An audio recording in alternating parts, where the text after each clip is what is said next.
زمان با ارزش‌ترین کالایی که بشریت تا به امروز در اختیار داشته. زمان میتونه ما رو برده خودش بکنه یا ما میتونیم از زمان به بهترین نحو استفاده بکنیم و شاه وقت بشیم. قبل از اینکه به دیدن این ویدیو ادامه بدید لازمه که بگم این ویدیو به درد همه افراد نمیخوره. ما اصلا توصیه نمیکنیم این ویدیو رو برای همه افراد.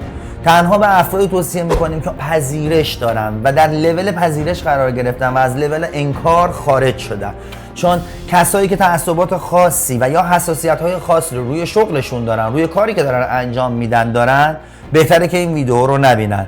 چون همونطور که در ویدیوهای قبلی ما گفتیم قانون 80-20 رو براتون توضیح دادیم، 80% افراد برای دیدن این ویدیو صلاحیت کافی رو ندارن و این عدد رو خودتون تعیین میکنین که جزو کدوم دسته از این افراد هستید، 80% ها یا 20% ها. معایب زیادی رو تو خودتون پیدا کردید و فهمیدید که جزو گروه 80% هستید، ناراحت و ناامید نشید. اتفاقا شما بزرگترین قدم زندگیتو برداشتید، چون فهمیدی، شناسایی کردی مشکل خودتو، فهمیدی که جزو کدوم گروه هستی. پس با خودت رو راست بودی، صادق بودی با خودت. این مهمترین حسنیه که افراد 20% این ویدیو به درد افرادی میخوره که امروز در مرحله‌ای قرار گرفتن که میخوان با واقعیت روبرو بشن و حاضرن بشنون و راهکاری برای اون پیدا بکنن و خودشون رو از این لول خارج کنن و وارد مرحله بعدی بکنن.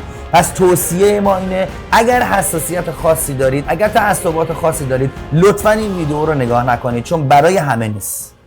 همونطور که گفتیم زمان با ارزش‌ترین کالایی که بشریت به دنبالش بوده. طبق آماری که به دست اومده، بردهداری در عصر حاضر چند صد برابر بیشتر از چند هزار سال گذشته است.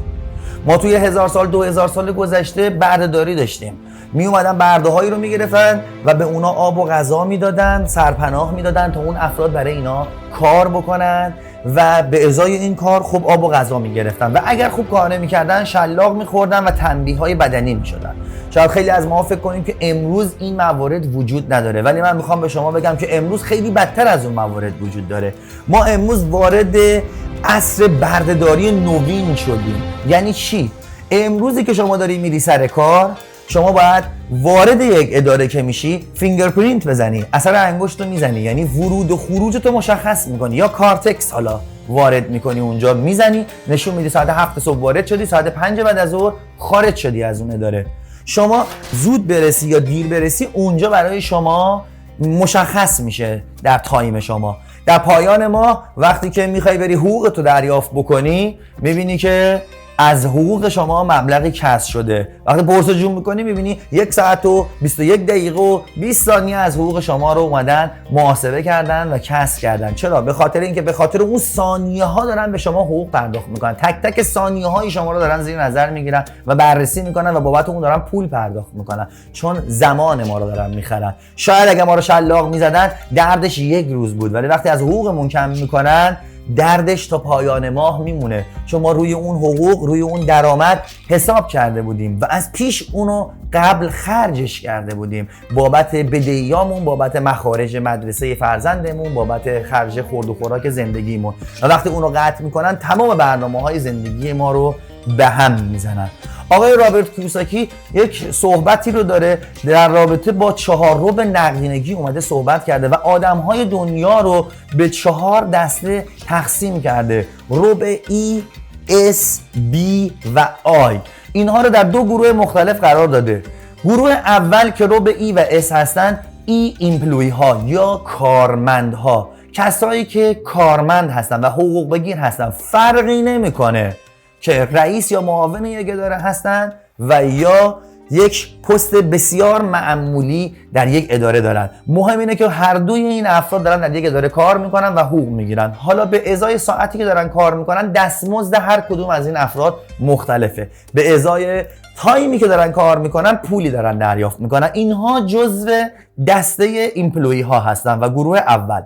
دسته دوم S یا اسمال بیزینس ها یا سلف ایمپلوی ها و یا خیش فرمایان، کسایی که کسب و کاری دارن، مثل پزشکان، مغازه‌دارها، کسایی که کارگاه های تولیدی کوچیکی دارن و چندین کارمند دارن، حالا از 1 کارمند گرفته تا 30 تا 40 تا کارمند دارن. اینا جزو دسته خیش فرمایان هستن.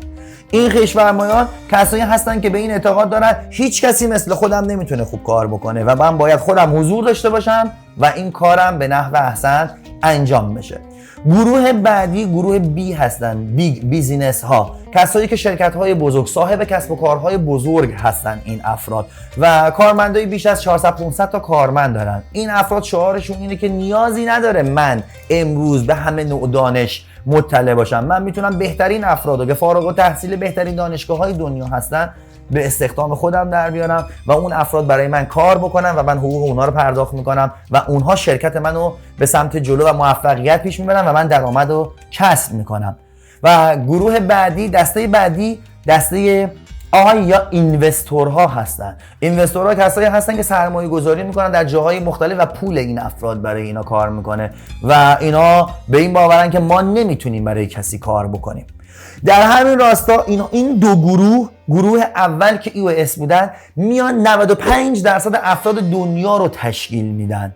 95% افراد دنیا که 5% از سرمایه کل دنیا رو دارن کنترل میکنن. خیلی جالبه این تعداد، 95% از افراد دنیا که 5% رو فقط دارن کنترل میکنن. این افراد زمانشون بسیار محدوده و هیچ کنترل روی زندگیشون ندارن.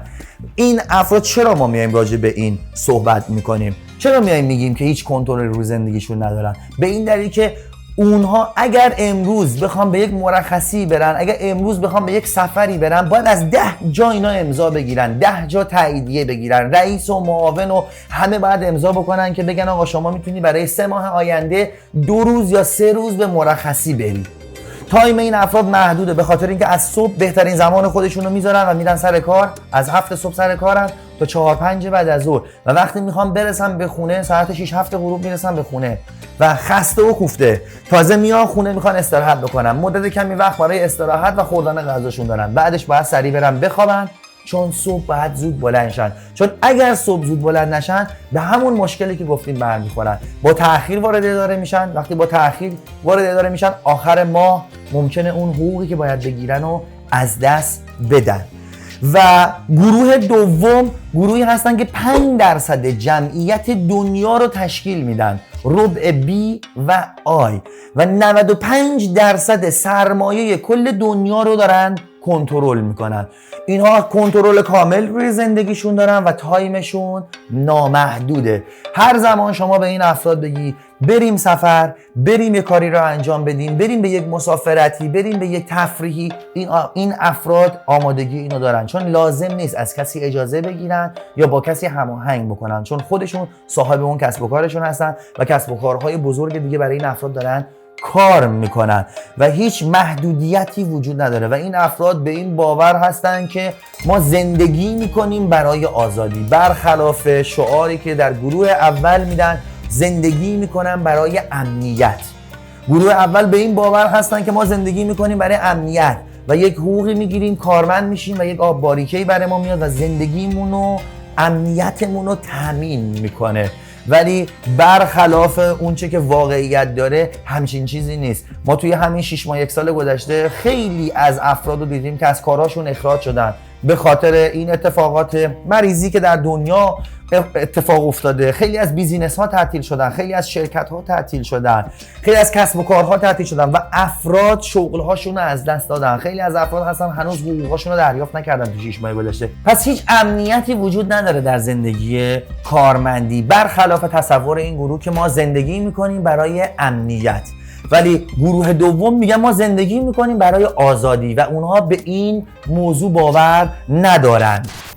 قانون 95-5 در اکثر جای زندگی ما اینو میبینیمش وجود داره. میخوایم بریم امروز یک سفری، میریم یک بلیط هواپیما بگیریم، یک هواپیمای بوئینگ 400 نفره، میبینیم که نزدیک به 350-60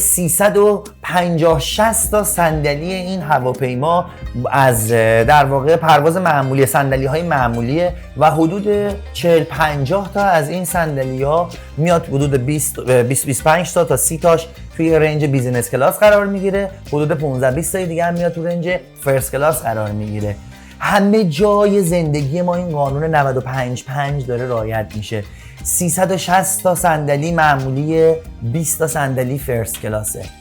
این قانون رعایت شده برای یک سری افراد خاص. میری سینما میبینی لوژ وی آی پی داره، میری به یک تئاتر میبینی لوژ وی آی پی داره، میری به استادیوم ورزشی که یک مسابقه فوتبال رو ببینی میبینی لوژ وی آی پی داره و 5% اون صندلی‌ها تشکیل شده و قیمت‌های مختلفی رو داره، قیمت‌های بالاتری رو داره برای یک گروه خاصی.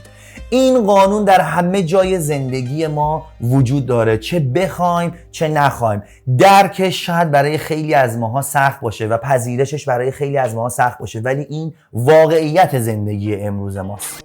حالا شاید خیلی بپرسن که ما چجوری میتونیم از گروه اول، از ربع اول خودمون رو برسونیم به ربع 2، 3 و ربع 4. برای این کار حتما پول زیادی میخواد، حتما باید سرمایه زیادی داشته باشیم. من جزو خانواده پولداری نیستم. اگه بخوام برم وارد این ربع بشم چجوری باید بتونم خودم رو برسونم به اون قسمت؟ من امروز به شما میگم احتیاجی نداره پول داشته باشی. این باور غلطه.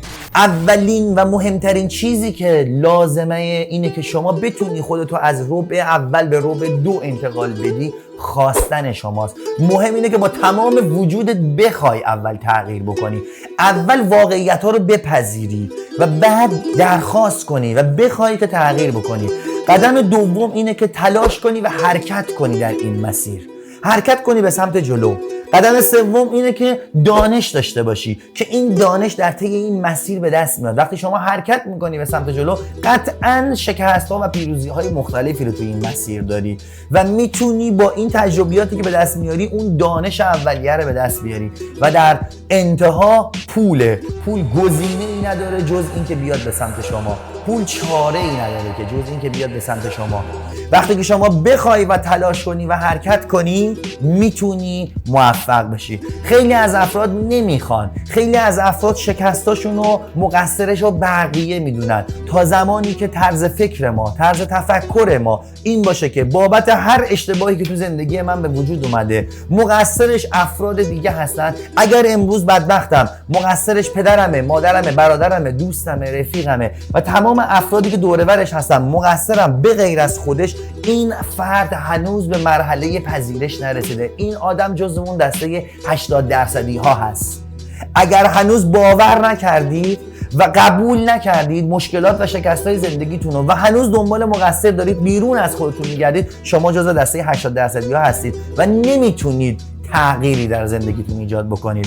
برای تغییر کردن احتیاجی به پول نیست، برای تغییر کردن احتیاج به شهامت داره، احتیاج به همون مواردی که ذکر کردم داره. شما اگر بخوای تغییر بکنی میتونی تغییر بکنی. شما اگر امروز کارگر ساده در یک ساختمون هستی بسیارم عالیه. کار کردن عیب نیست، مهم اینه که حرکت کردی و کار کردی و رفتی یه کاری پیدا کردی و کارگر ساده ساختمونی شدی. ولی اگه بیشتر از 1 سال مکسیموم 2 سال هنوزم کارگر ساده ساختمون باشی، مشکل از توه، مشکل از توه.